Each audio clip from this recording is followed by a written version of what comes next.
جمعہ کی عمری قضا 2 رکعت ہیں یا 4 رکعت؟ تو اس کا جواب یہ ہے کہ جمعہ کی عمری قضا وہ 4 رکعت ہیں۔ اصل میں تفصیل یہ ہے کہ جمعہ کے لیے جماعت شرط ہے اور ظہر کے وقت اس کے لیے یہ اس کی شرائط میں آتا ہے، تو لہذا اگر کسی سے جمعہ چھوٹ گیا اور جمعہ نہیں پڑھا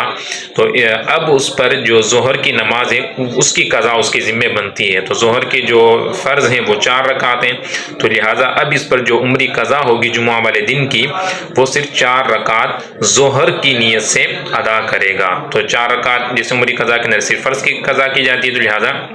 ظہر کے جو 4 فرض ہیں انہی کی قضا کرے گا ظہر کی نیت سے ہی، اور پہلی 2 رکعت کے اندر اس نے قرات کرنی ہوگی، یعنی سورہ فاتحہ اور سورت ملانی ہوگی، اور آخری 2 رکعت کے اندر صرف سورہ فاتحہ پڑھنی ہوگی، تو 2 رکعت اس کی قضا نہیں ہے۔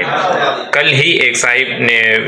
تفصیل اس کے حوالے سے پوچھی تھی، تو ان کا کہنا یہ تھا کہ کسی نے ان کو یہ بتایا کہ اگر عمری قضا پہلے کی اگر جمعہ کی ہے تو 2 رکعت پڑھیں گے جو فرض ہوتے ہیں، ان کو بتایا گیا کہ ایسا نہیں ہے۔ جمعہ